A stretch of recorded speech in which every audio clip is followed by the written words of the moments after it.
Salut. Alors, est-ce que Autodesk mérite notre attention au-delà des chiffres? C'est la question à laquelle on va essayer de répondre en date d'aujourd'hui en se basant essentiellement, premièrement, sur la qualité de l'avantage concurrentiel de cette compagnie au cas où il y en a. Parce qu'une fois qu'on comprend l'avantage concurrentiel ici, je peux vous dire ici que c'est plus facile pour vous de détenir les actions à long terme. Ne me faites pas confiance. Allez vous-même vérifier. Quand vous comprenez un business, vous savez pourquoi est-ce que les clients reviennent, pourquoi est-ce que les concurrents ne peuvent pas nous rattraper aussi rapidement, vous êtes plus à l'aise ici à, à détenir la position sur du long terme. Et comme je l'ai toujours dit, le long terme, c'est un contrat avec quelqu'un que vous n'êtes pas encore.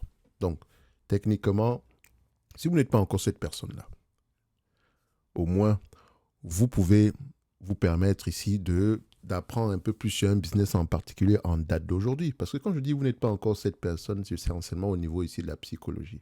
Parce que j'ai toujours dit une chose, c'est quand tout va mal qu'on reconnaît les vrais investisseurs. Ce n'est pas quand tout va bien. Donc en période de secousse, c'est à ce moment-là qu'on va voir ceux qui ont vraiment travaillé leur thèse. Parce qu'ils, pas qu'ils ne paniquent pas, ils savent exactement ce qu'ils doivent regarder, monitorer afin de afin de se rendre compte que la thèse est en train de changer, ou bien la thèse d'investissement de départ est en train de changer en bien ou en mal. Et très souvent, c'est lié avec la compréhension de l'avantage concurrentiel, la compréhension même du qualitatif. OK? Donc, je fais simple. Je pose la question ici à mon prompt de base. Et il me dit ceci. Autodesk a un avantage concurrentiel large. Il est plutôt stable et il provient essentiellement ici des coûts de changement ainsi que de l'effet de réseau. Vous savez que c'est ces deux mots que j'affectionne particulièrement. Alors, en ce qui concerne ici les coûts de changement, donc c'est le pilier le plus solidement démontré du portefeuille d'Autodesk, particulièrement dans le segment architecture, ingénierie, construction et exploitation. Migrer ici un projet complexe et pluriannuel vers une plateforme concurrente est techniquement difficile, coûteux et nécessite de réentraîner des équipes entières habituées ici à un flux de travail spécifique. Un verrouillage qui dépasse alors la simple préférence logicielle pour toucher au processus opérationnel lui-même. Quelqu'un de très curieux va se poser la question, est-ce qu'on a des éléments factuels qui nous montrent que cela a déjà été possible ou bien c'est de plus en plus facile de migrer vers un concurrent? Ça nous permet ici de vérifier par nous-mêmes si le mot est toujours aussi large que ça. J'aime ce que je vois présentement. Ensuite, enfin, il vous donne à peu près des éléments que vous pouvez utiliser pour vérifier. Hein. Par exemple, les revenus récurrents par abonnement représentent désormais 4,27% ici du chiffre d'affaires total. Maintenant, taux de rétention, ce genre d'éléments-là. Deuxième élément ici, c'est l'effet de réseau. Ça également, c'est un mot que j'aime bien. Il est qualifié de large, donc wide. Il est également stable. C'est le second pilier explicitement cité ici par Morningstar lors de la réaffirmation la plus récente. Donc, le format de fichier propriétaire d'Autodesk, DWG pour AutoCAD, RVT pour Revit, sont devenus des standards de facto de l'industrie de la construction et de l'ingénierie, ce qui signifie qu'un architecte, un ingénieur et un entrepreneur travaillant sur le même projet doivent tous pouvoir échanger des fichiers dans ces formats, indépendamment ici de leurs préférences individuelles. Donc, plus le nombre de professionnels utilisant ces formats augmente, plus il devient contraignant ici pour un nouvel arrivant sur le projet de ne pas les utiliser également. Donc, ce qui veut dire que même si tu n'aimes pas utiliser Autodesk, mais que tu travailles en collaboration, bah, techniquement, tu as besoin d'avoir un logiciel Autodesk pour pouvoir au moins partager les fichiers entre les différents intervenants dans la construction. Et pendant que je suis avec vous, n'hésitez pas à aller regarder une entreprise que j'affectionne un tout petit peu, c'est Procore. Procore ici peut être intéressant. On en a déjà parlé ici. On referme la parenthèse. Alors, je reviens sur le mot. J'aime bien ce que je vois ici. Quand une industrie n'a pas le choix que de s'exprimer en un langage particulier, que ce langage-là vous appartient, c'est une bonne chose. Je pense également que si vous allez écouter le podcast dont je parlais hier, en fait, sur la vidéo concernant Alphabet, c'était quelque chose que j'avais... comment dire ça? C'est un point que l'intervenant également a très bien développé. C'était très intéressant. C'est un point de vue là. Bref, on continue. Troisième avantage concurrentiel, c'est plutôt le contre-positionnement, qui est essentiellement quelque chose de temporaire. Ça veut dire ici qu'elle fait quelque chose de différent par rapport à ses concurrents. Donc, il existe une nuance ici intéressante et spécifique au segment fabrication. Donc, Fusion 360, la plateforme cloud native d'Autodesk qui intègre la conception, la fabrication assistée par ordinateur et l'ingénierie assistée par ordinateur dans un seul forfait abordable, place Autodesk dans une position où ses concurrents historiques, que ce soit Dassault, Siemens, dont les solutions restent cloisonnées et plus onéreuses, ne peuvent pas répliquer facilement cette offre intégrée sans cannibaliser leur propre tarification premium existante. Donc, ils font quelque chose de différent par rapport à leurs concurrents sur un segment d'activité. Et vous savez que, je vous l'ai dit dernièrement, quand vous voulez interroger l'avantage concurrentiel de la compagnie, d'une entreprise, c'est mieux d'interroger l'avantage concurrentiel des segments d'activité de l'entreprise. C'est encore mieux. Parce qu'ici, ça globalise les choses. Bien entendu, ce n'est pas mal, mais ça vous permet d'avoir plus de granularité un tout petit peu. Okay? Donc, un tout petit peu plus de détails. Donc, et nous, on aime ça. Ça nous permet ici d'identifier quel segment d'activité n'a pas d'avantage concurrentiel, mais mais représente une grosse partie du chiffre d'affaires. On l'a vu dernièrement quand on faisait à peu près la vidéo sur CGI, très belle entreprise. Il y a un segment qui n'a pas d'avantage concurrentiel, mais qui représente une grosse partie du chiffre d'affaires. Mais c'est un segment important pour nous permettre ici de gagner des contrats futurs où on pourrait avoir un avantage concurrentiel, lui, durable et une certaine récurrence. C'est très important. Encore une fois, ne me croyez pas sur parole, allez vous-même vérifier. Parce que, par exemple, si vous prenez Amazon, l'avantage concurrentiel est large, mais Amazon, c'est plusieurs entités en une, parfois même qui ne font même pas la même chose. Donc, attention. Donc, bien évidemment, il y a des risques, etc. Donc, je vous laisse aller lire ça. Mais ici, globalement, on est assez satisfait par rapport à ce qu'on voit. Mais ça devrait se voir au niveau des chiffres. Vous êtes d'accord avec moi? Donc, si on prend du Autodesk, comme ça, on va directement au niveau des chiffres. Donc, admettons qu'on n'avait pas fait ce qu'on a fait tantôt et qu'on revenait à l'ancien modèle pour les anciens de la chaîne. Stabilité ou croissance des revenus. C'est le premier niveau. On a une croissance des revenus, une accélération même, que dis-je. Est-ce qu'elle a fait une acquisition? Et votre rôle est de déterminer qu'est-ce qui s'est passé à ce niveau. Au niveau, ça c'est un point d'inflexion. Qu'est-ce qui s'est passé à ce niveau? Ok? Est-ce qu'on a eu plusieurs acquisitions qui nous ont permis d'atteindre ce niveau-là ou bien c'est un mix des deux? Donc, globalement ici, moi je constate.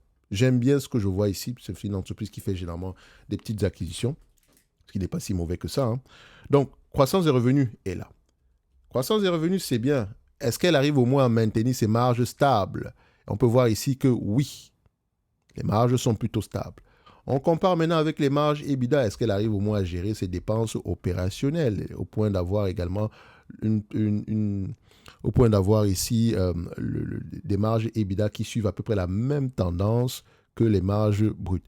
Et on constate ici que les marges EBITDA sont également plutôt stables, mais en accélération sur les derniers mois. Enfin, quoique c'est presque cohérent ici.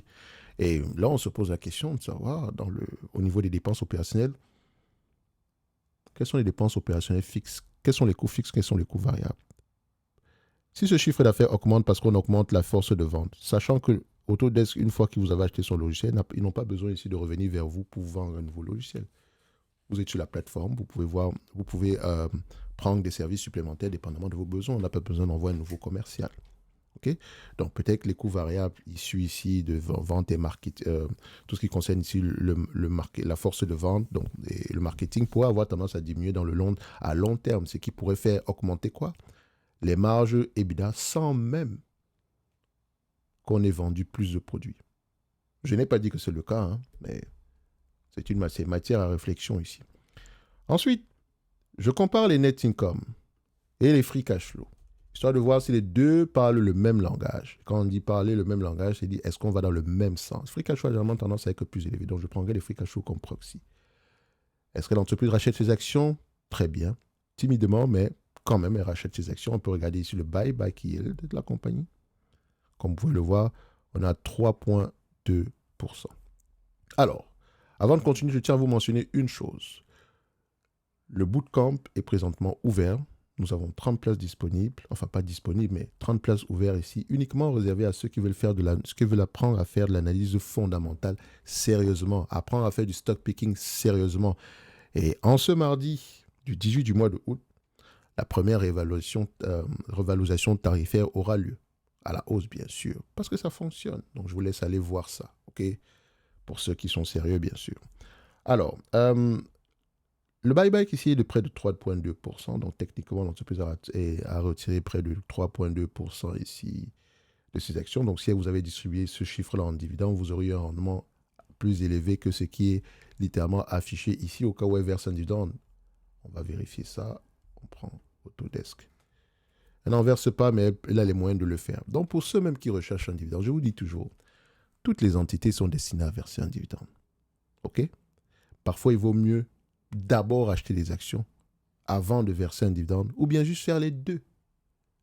Surtout quand on est encore en croissance. Donc, quelqu'un verra cette compagnie se dire « Ah non, elle ne verse pas de dividende, ça ne m'intéresse pas. » Non, elle verse un dividende. Sauf que, en date d'aujourd'hui, ce dividende-là est plutôt lié au rachat d'actions. Enfin, dividende, c'est trop dit. Elle retourne de l'argent aux actionnaires par le biais du rachat d'actions. Et tôt ou tard, ce cash-là sera alloué pour le versement d'un dividende. En fait, ce n'est même pas une discussion. C'est évident, ça va arriver. Donc, c'est une certitude. Tant que le business sous-jacent a du sens, bien sûr. Parce que s'il meurt demain, voilà. Donc, ici, si vous distribuez la totalité des bénéfices nets en dividende, vous avez 4,2%. Si on se base sur les attentes des analystes, d'ici 2029, on dépasse les 5% par là parce qu'on s'attend à peu près à $16. Et ici, ça coûte à peu près à $241. On a donc un rendement de 6,63% potentiel. Admettons qu'elle distribue 80% de ce montant-là dans un avenir lointain et qu'il n'y a plus de croissance. Ça vous fait quand même 5% de rendement potentiel, 5% de dividende potentiel. OK? Donc, voilà le type d'entreprise qui peut avoir tendance à verser un dividende de plus en plus en accélération ici, en croissance. Bref, parce qu'il y a du rattrapage à faire. Maintenant, revenons à cette compagnie, Autodesk. Combien de fois les bénéfices le marché a tendance à payer pour ce genre d'entreprise? Bénéfices, donc combien de fois les free cash flow, bien sûr, parce que les free cash flow représentent la véritable rentabilité de ce business. Bien évidemment, on peut regarder ici les SBC par rapport aux revenus, qui sont de l'ordre de 9,5% quand même. Encore une fois, avant de tirer des conclusions, on compare avec ce qui se fait dans l'industrie, etc. Et on regarde également la tendance de la chose. Parce qu'ici, les marges, les SBC sont à 9,5%. Non, ils sont en décroissant. Donc, on a eu un plus haut à 12%. Et ça, c'est en termes de pourcentage. Est-ce qu'en termes de volume, ça suit cette tendance-là? On regarde, le volume ici est plutôt stable. Enfin, je dirais stable. Sur les 5 dernières années ici, on a plutôt, voilà, on reste dans les, voilà, pas qu'on reste dans les 500 millions, parce qu'il faudrait que je fasse une médiane. Voilà, on reste dans les 700 millions par là. Sur les 10 dernières années, un peu plus élevé que ça. Sur les 20 dernières années, un peu plus élevé que ça. Donc, c'est uniquement sur les 5 dernières années qu'on a plutôt quelque chose d'assez stable, en espérant que ça reste comme ça dans le futur. Et rappelez-vous que les SBC ici sont bien et mauvais en même temps. Je l'ai déjà expliqué. Si l'entreprise émet des stock-based compensation, quand le prix des actions sont hors de prix, qui gagne? Les actionnaires. Parce que si on émet des actions alors que la valeur de la compagnie est de 50 et que le prix actuellement des actions est de 100, les actionnaires gagnent. Parce que le salaire, la valeur de ces actions va avoir tendance à baisser à long terme, si le marché ici revient à une certaine moyenne. Donc, on t'a payé $300 000 ici en actions, quand nos actions valaient $100. Nos actions étaient pricées à $100 alors que la valeur était de 50, alors que la valeur de ces actions était de 50. Donc, techniquement, quand il y aura réajustement, c'est comme si on t'avait donné 150 000. Mais en fait, on t'a payé 300 000 en actions, au prix à ce moment-là. Ce n'est pas de notre faute si le prix des actions diminue après. Donc, techniquement, nous, en tant qu'actionnaires, en réalité, nous avons payé 150 000, nous avons fait des économies. Il faut voir les choses comme ça, ne l'oubliez pas, les amis. Il ne faut pas juste se dire, ah, SBC, parfois c'est bien, parfois également c'est pas bien. Comme maintenant, quand on paye, si l'entreprise est sous-évaluée en date d'aujourd'hui, techniquement, l'employé qu'on paiera à $100 en date d'aujourd'hui. Enfin, là, si on paye un employé au prix actuel alors que les actions valent 2 fois plus, en réalité, on a en train de lui donner un salaire 2 fois plus élevé. Mais on n'a pas le choix que de payer, c'est dans son contrat de travail. C'est comme ça qu'on fait pour attirer les meilleurs talents dans ce domaine d'activité. Parce qu'on n'a pas créé les SBC pour rien. C'est pour attirer les meilleurs talents. Bon, j'espère qu'avec l'IA, techniquement, on en aura moins besoin. Mais Ça, c'est une tendance ici qui, voilà, pas qu'elle va accélérer, mais elle va avoir tendance à ralentir dans le futur. Mais tôt ou tard, ici, ces entités auront le potentiel ici de générer ce type de marge-là. Donc, ce qui veut dire ici que quand je prends du free cash flow, oh, j'étais censé ne pas durer sur cette vidéo, mais je suis comme ça, les amis. J'aime donner le plus de détails possible sur une entité. Alors, ici, ça veut dire que quand je vois 36% de marge bénéficiaire sur les margins ici, il faut que je dois les réduire à 30 à 20% en réalité. Ou 25% par là, en enlevant le 9% et poussière. Bien. Donc, les marges ne sont pas de 36%. Elles sont de 36% parce qu'on a les SBC. Si on les laisse à ce niveau-là, ça veut dire qu'on pense que les SBC pourraient être de plus en plus, de moins en moins élevés demain. OK? En termes de pourcentage du chiffre d'affaires. On a vu ici que ce pourcentage-là stagne un tout petit peu aux alentours depuis 2017. OK? Et si on regarde ici l'accélération des revenus, ça date également de 2017. 2 milliards à 7 milliards, on est presque au même niveau. Alors qu'entre 2008 et 2017, on avait une accélération en pourcentage du chiffre d'affaires. Donc ici, on est plutôt déjà sur une stabilité. C'est une bonne chose. Bon, maintenant, à comparer avec le reste du secteur d'activité. Bref, si on prend donc les price to cash flow, on sait donc qu'en date d'aujourd'hui, ça inclut les SBC. Donc techniquement, si on a les price de cash flow ici disons de 27, si on enlève les SBC, ça sera bien plus élevé que ça. Donc, vous payez combien de fois les bénéfices pour Autodesk? Je vais me situer à 20 fois les free cash flow. Okay? Je ne vais pas enlever les SBC. Vous pouvez les enlever si vous voulez être conservateur. Bref, je vous montre juste comment faire. Maintenant, chacun tire les conclusions qui s'imposent ici. Alors, je viens ici. Avant d'y arriver, il faut que je regarde la dette nette sur EBITDA. En termes de volume, on a une dette nette, on n'a pas de dette ici, donc on est assez correct. Alors, maintenant, au niveau de la valorisation. Autodesk, c'est un business qui est en phase, disons, on est en phase 4, 5 par là. Okay? Donc, on peut utiliser déjà nos PE, une valorisation par les multiples, donc les multiples de PER ici. C'est un business assez prévisible. Et quand on regarde les attentes des analystes, on va checker cette période. Les analystes font de bonnes prévisions depuis au moins 2020. Bon, vous allez me dire, mais ce n'est pas énorme. Oui, mais bon, la pandémie est passée par là. Mais l'entreprise également est de plus en plus récurrente à cette période-là. On a changé le modèle. Je pense qu'on est... Le modèle, ça, c'est de plus en plus prédominant ici. Donc, 20 fois les bénéfices. Donc, il y a de fortes chances que le business reste de plus en plus prévisible pour demain. Donc, on peut se baser sur les attentes de 2029 parce qu'elle a un exercice fiscal décalé. Alors, quand on regarde ici ces attentes-là, elles-mêmes, elles sont de plus en plus positives. J'aime ce que je vois présentement.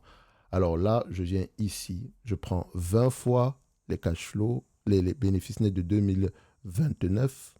Ça donne à peu près 325 $. On n'a pas de dette nette. Donc, je vais dans ma watchlist au niveau de software et on met Autodesk. On était à combien en termes de target price? Autodesk, c'était 325 $ l'action. Ce n'est que mon point de vue, hein. C'est une estimation de prix. Voilà. Ceci n'est que mon point de vue et non un conseil d'investissement. Donc, je mets mon 325 $ à l'action.